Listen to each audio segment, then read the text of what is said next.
Hi everyone, it's Natalie here. So I haven't felt, I've either been busy to the point that I couldn't manage my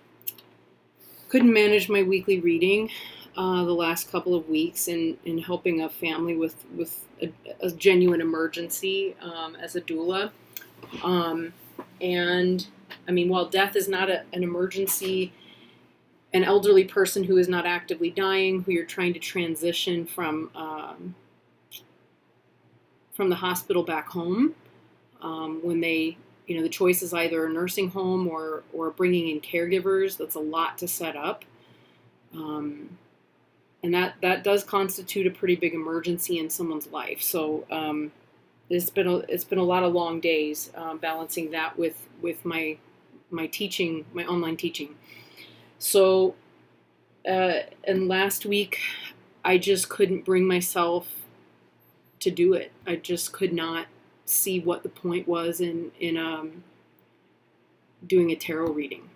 This week, I'm in a different place. It does feel more like it's possible moving forward. And, I feel strongly.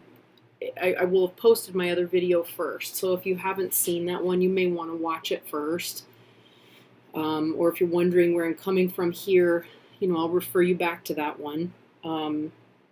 It feels only right that moving forward, we look at, as white allies. And I'm assuming that if you're watching this, you are probably a white ally, or possibly a person of color. If you're a person of color, please feel free always on my channel to hold me to account, to correct me, or to call me out. It's not an easy thing to do ever, but I invite it and I welcome it. And I see it as part of the responsibility of being an authentic ally. So, yeah, I feel like this is the important place to move from, to move forward from today. So the best deck, I think, to consult, one of the better decks to work with and consult, is the Dust to Onyx. My experience with this deck is that it holds the essence of the entire African diaspora, and it sort of has a way of, it's hard to even describe, it just seems to distill it down, and make it accessible. I don't know how to describe it. Basically, when I need to understand something that's to do with being an ally to the Black community specifically, to their experience, to when I have really deep questions, this is the deck. The other deck that it's one of the decks that I keep sort of in a special place because it's an oracle for that. Yeah. Well, additionally, and I've already done this because I wanted to read up on the goddess, but I drew for us one card from the Dark Goddess Tarot by Lorenzi-Prince. I think this one's been picked up by a publisher. I'm really hoping that it was. Such a beautiful deck. Just to give us a starting point, a way to focus the reading. Before we begin, as I said before, I did go ahead and draw a card from the Dark Goddess Tarot, and the one that I drew was Thyone. Is that right side up? It is. She's also the 10 of Fire, or the 10 of Wands. So, when you see that, we know we're dealing with something that's burdensome, right? And I love the way that it's fire. It's interesting. I thought instantly, that can't be the right card. It's a white woman. I don't want to talk to white people about it. I'm asking, about, the African American experience. Why didn't an African God come forward? But this is appropriate. This is appropriate. This is, when you're asking, if I'm asking about, what do we do as allies? How do we move forward as allies? This is a really unsurprisingly helpful card. So the first thing that Lorenzi-Prince says actually in the little guidebook here, which is also in the PDF guidebook, the longer one, she is the Greek goddess of divine frenzy. And certainly the circumstances for white allies right now have definitely kicked up a divine frenzy for a lot of us. And then the question the card asks is, how far would you go to meet God? How far are we willing to go to meet God in order to bring that divinity into the situation as fully, as wholly as possible, in order to embody more of those qualities, in order to work on our own stuff. The burden that we've inherited through a system that we didn't set up, but that we participate within, consciously or unconsciously, and benefit from, consciously or unconsciously, willingly or unwillingly. How far will we go? Because I feel that's what is going to be required of us in order to really begin to undo it. And it's worth it, guys. It may feel like a lot. It is going to be a lot. It is a lot. If you're already doing that work, if you're already invested heavily in it, you already know how much is there, and it's worth it. So there's a lot about the goddess. I'm going to just keep this relatively short. So she also says, when Thyone appears, you cannot stop what is happening, nor prevent it from overwhelming you. Your only way out is through in this situation. Keep going. Do not give up. The future holds change that sets you free. Go all out. An energetic response offers the best route to success. Keep pushing. Reaching for more brings you more than you dreamed possible. Okay, so I love that because, when we do that work, that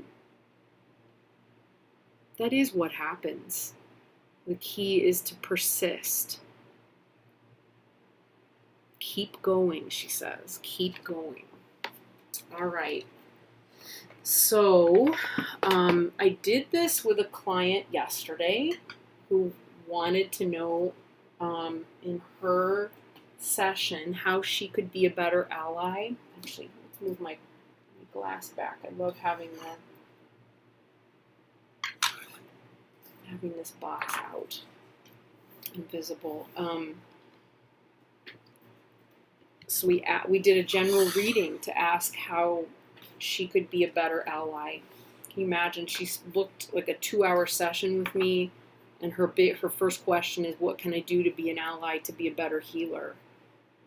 It was beautiful. Okay, I took just kind of out of it here. So let's see. We're looking for the Fool.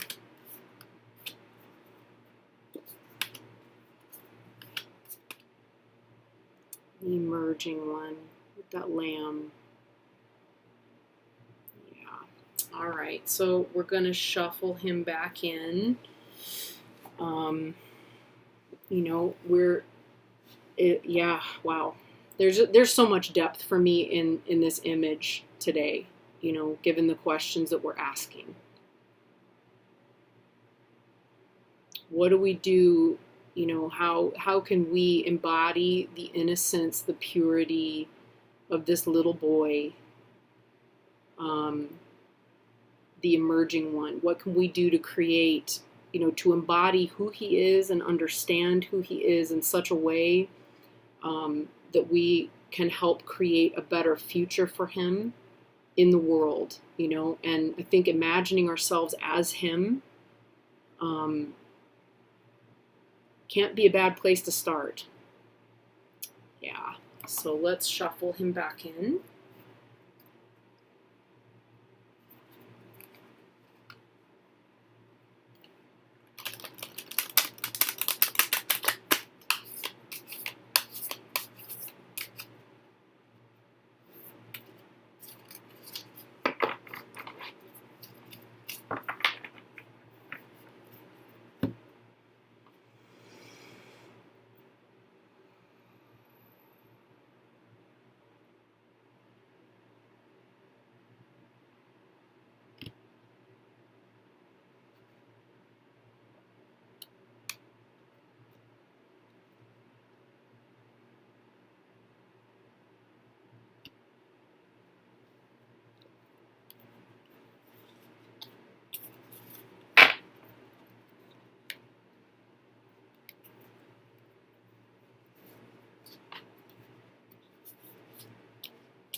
This is certainly very significant. So, our Fool shows us the swords or the Vav pile that he's turned up here.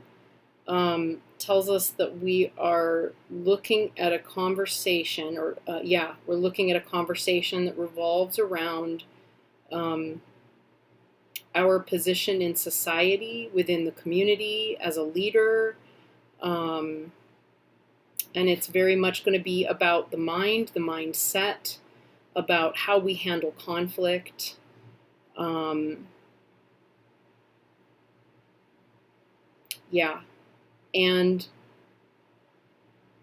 wow, so interesting. Yeah, as a, in the swords pile, the solution to whatever comes up on this journey for us, especially as we begin it right now, the solutions are going to be found through thinking, through really using the mind, through applying mindfulness, through a change of mind, change of ideas, thoughts, attitudes, etc. Yeah. Fascinating.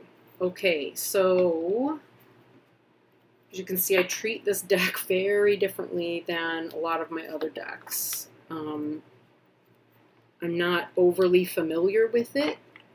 I tend not to read it without consulting the book. And yeah, as I say, it's kept in a different space with sort of, well, it's kept with all of my Buddhist decks and my Tibetan decks. It just holds it holds a special role in my practice. So yeah. Okay, so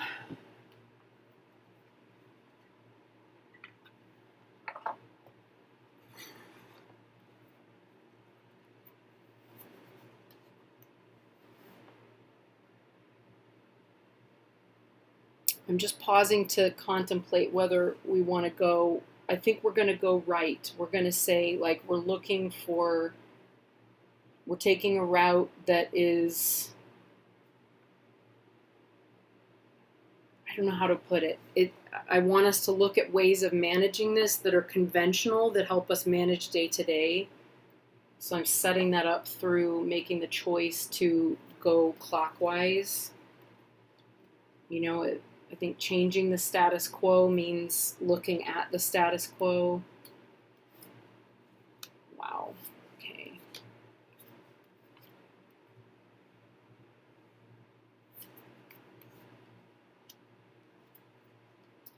Okay, so here is our Fool, the emerging one. I think it's interesting that we have the Onyx mirror in here along with the mix of cards. If we land on the Onyx mirror, I'm going to have to think about what number, like how to number it. So there may be an interruption if that happens. Yeah. Okay, so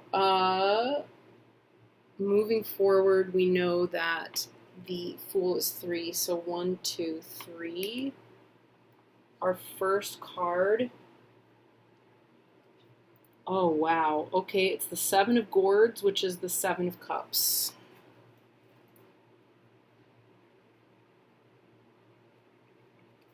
Okay, 1, 2, 3, 4, 5, 6, 7. Okay. Card 2 is Little Blade.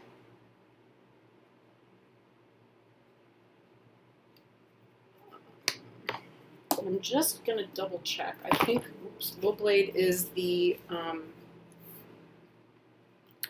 page.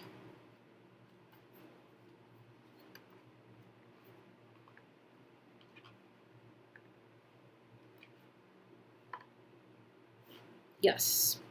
Yeah, so Little Blade is the page.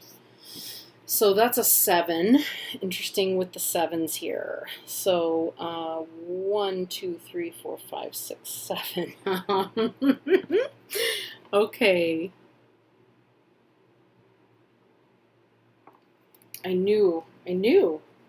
Thought, wow, it's not going to give us this card without a reason. Let's see. How do we want to count this one? Okay. So 0 is the black onyx. It's a 0. I'm going to say that this is another aspect of the Fool in this case. Yeah, I'm going to regard it as an element and an elemental card. Let me know what you think about that if you have any perspectives. Wow,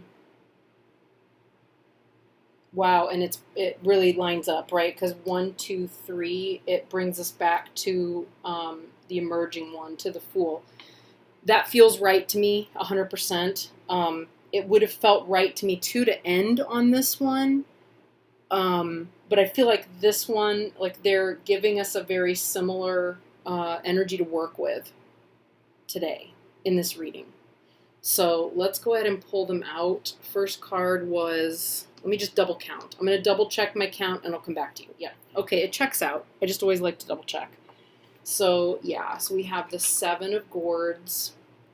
We have the Little Blade. The Onyx Mirror. And the emerging one. Okay, so I feel like this, there's a lot in this particular set of cards that feels very clear, and pretty much what I would have expected to hear from this deck. Actually, I feel like just reading what Courtney has to say about each one, because I find that her writing in the guidebook is every bit as inspired as her artwork in the cards.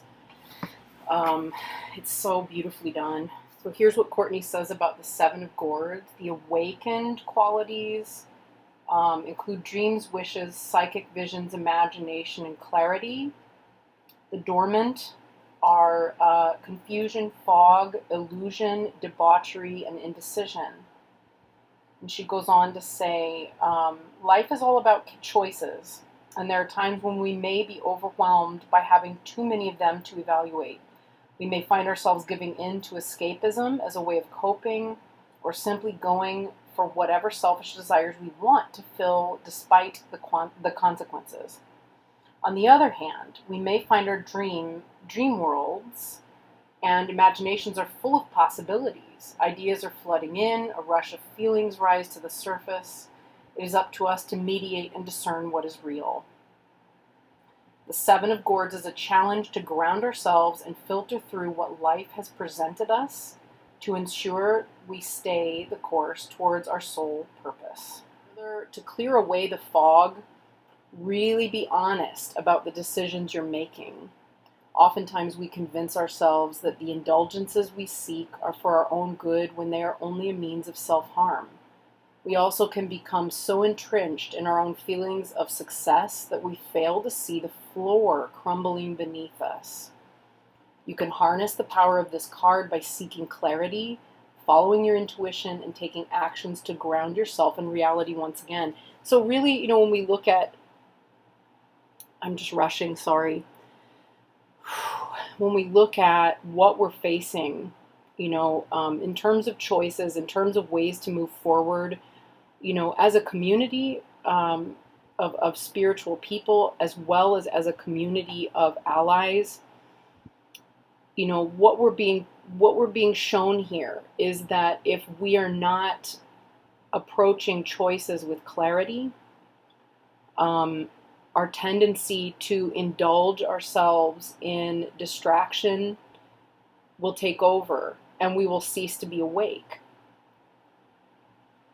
And the importance right now is of being able to deal with those difficult feelings, difficult emotions, difficult moments. What choices are you going to make in a moment when you realize or recognize very clearly that a marginalized person that you work with is facing difficulty, facing something that is potentially really oppressive, by another colleague, by a boss, by a system in place at the place where you work. We're just looking at things in day-to-day life. What can we do? What can we do? And those choices every day are important. So we have to look for ways, in our own lives where we don't become overwhelmed by this task. It will, as we've found here, we may feel reminded here by Thyone, that it may feel like a burden. It may feel very difficult, but the way beyond it is through it, right? We have to go through. We can't go around. We can't go over. We can't go under. We can't take a Xanax and sleep through it and come out the other side. Anything that we do that doesn't help address, and handle things directly, it's just going to continue. It just means perpetuating this cycle. Yeah. What are the choices that we make that help us on our spiritual path versus help numb us on our spiritual path? Then we have Lil Blade, and this is our Page of Swords. The eyes in this card are Frederick Douglass. So she goes on to say, Lil Blade is the combination of earth and air, the seat of consciousness. Earth brings the intellectual energy of air down to earth and channels it into practical use. It is the budding of new ideas and thought forms. Lil Blade values justice and truth above all, and will use their intellectual sword to cut through the clouds of emotions, bringing clarity to a situation. Because of their decisiveness, they are often called on as a mediator to get to the core of an important matter, taking the path of least resistance to make the most logical choice. Air and earth combine powers like a windmill to create energy. Earth gives a logic base and structure to operate from, so ideas can be turned into something tangible. However, what is lacking at times is the connection to the emotional nature of the existence that is more complex in understanding than Lil Blade's practical mind is able to grasp. All right. So in other words, as mediators, as allies, as people who have this intelligence, who want to do the best that we can, we've got to be able to see that, yes, even though we have this decisiveness, even though we may be asked to be a mediator, and an ally and so forth, the thing that we've got to be really careful about, as she puts it here, what is lacking at times is the connection to the emotional nature of existence that is more complex in understanding than Lil Blade's practical mind is able to grasp. So, there may be feelings, emotions, things that come to the surface as we look at how we can be allies, as how we can lead, how we can move forward as a whole, as a group, then we can take in. And it's going to be the other edge of the double-edged sword, right? So the positive edge would be, and that is interesting. Look, I can't see over the roof of my computer here, or the top of it. But yeah, there's our double-edged sword. So at times it will be, we've got what we need to be able to be helpful, but we've got to be aware of the areas in which we just can't know what someone else is feeling, what other emotions and ungraspable things may be lying at the bottom of a particular issue. She says Lil Blade must learn to be aware of their own emotional nature because some decisions require us to follow our heart more than our rationale. And then she gives the analogy of kicking up a dust storm, and creating more harm than good. Because if we're not aware of our own emotions in the midst of mediating or in the midst of being useful or helpful, they can really screw things up. And I have been there. I have done that. I've made that mistake, and I've made it really badly a couple of times, even while trying to do the very best possible thing and sticking my neck out there, just not being skillful. She also says, when Lil Blade appears, you may need to approach circumstances with objectivity. Someone with a keen intellect and the stability of mind may come in to mediate or bring justice in a situation. If you are on the side of fairness and peace, then this is the time to stand up and say what needs to be said, the truth. However, we must be mindful in doing so, lest we reap the whirlwind. For better or worse, the words we sow come with consequences. No matter what new ideas, information, or unexpected events come to light, we must evaluate before taking action. Be very clear on how your personal will and ethics impact the whole. Now, this is it's got dust on it already. This is a fascinating card. This is the Onyx mirror.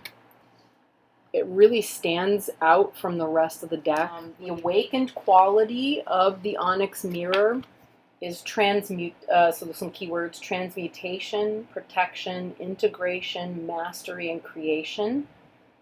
Okay, when it's dormant, stagnation, destruction, dissolution, and instability. Fascinating. Those are things that could be applied to the current situation too, right? This card is an embodiment of all that Dust to Onyx is meant to be. It is the power in being nothing, yet everything. It is the color story of blackness and what it means to this world sociologically, psychologically, and biologically.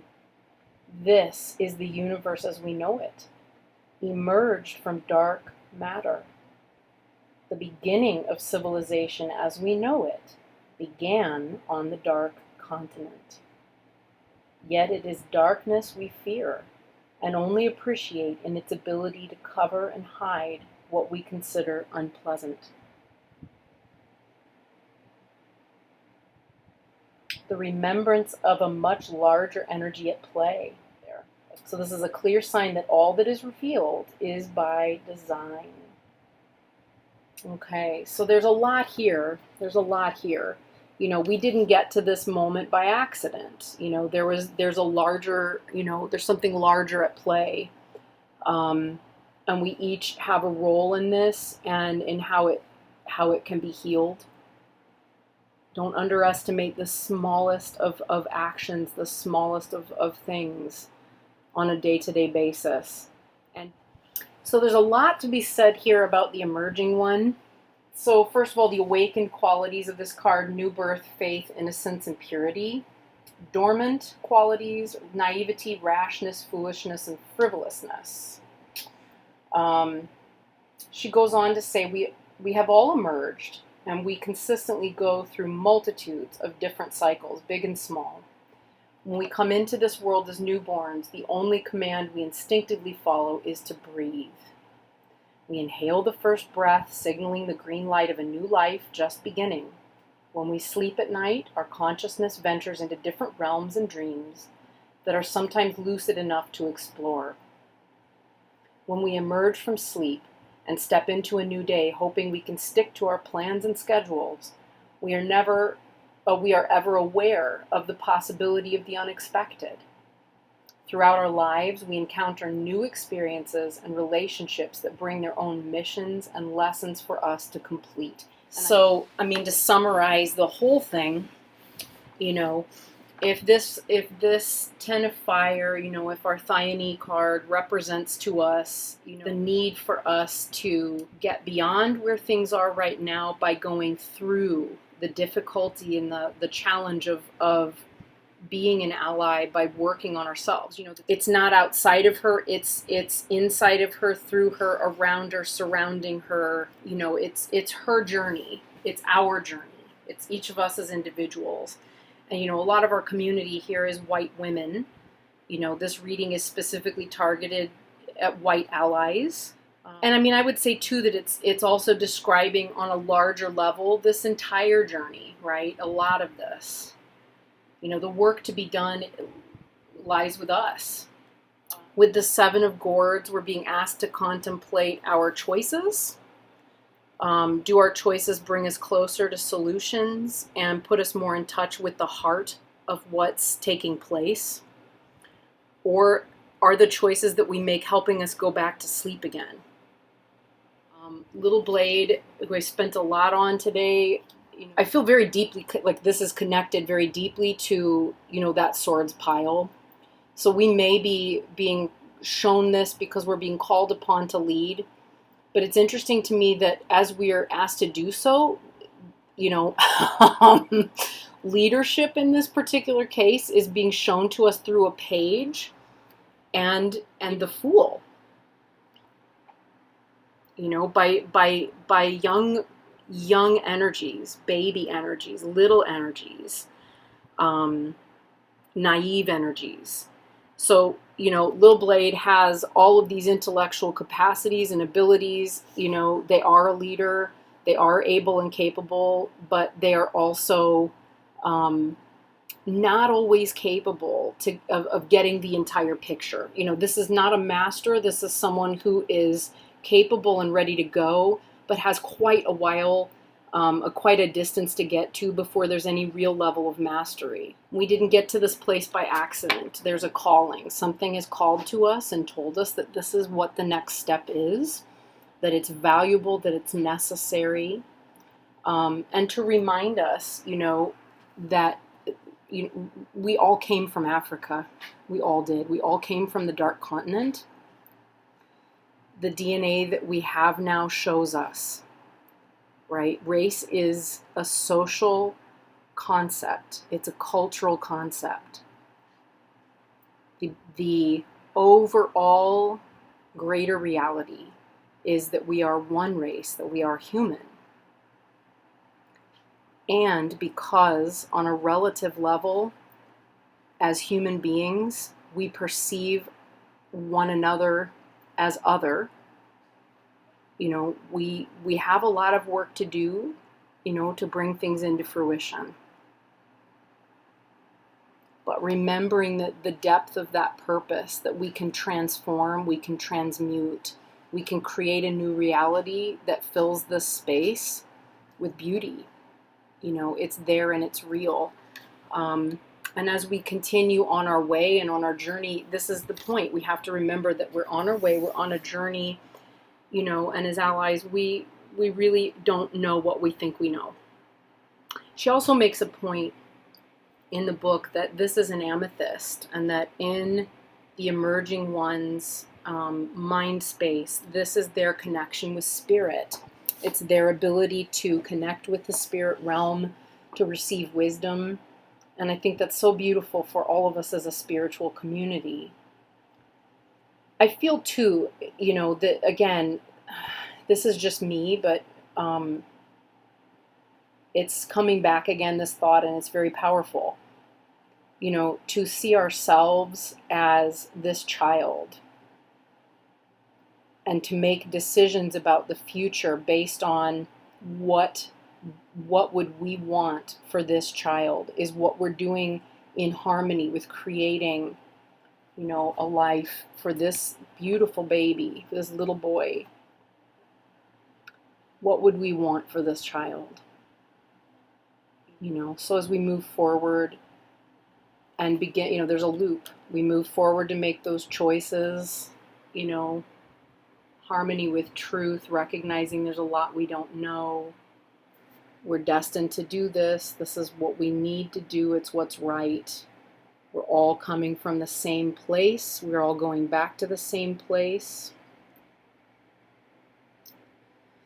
And then continuing from this innocence. I also feel that there's a strong sense here too of not knowing, of unknowingness. And unknowingness can be really important because when we don't know, it makes it more possible to listen and just to be present. And there's a lot we don't know right now. So on into the next week, everyone. Thank you. Thank you for your patience and for being here. And thank you for your work on yourselves and your work in the world. And I'll see you next time.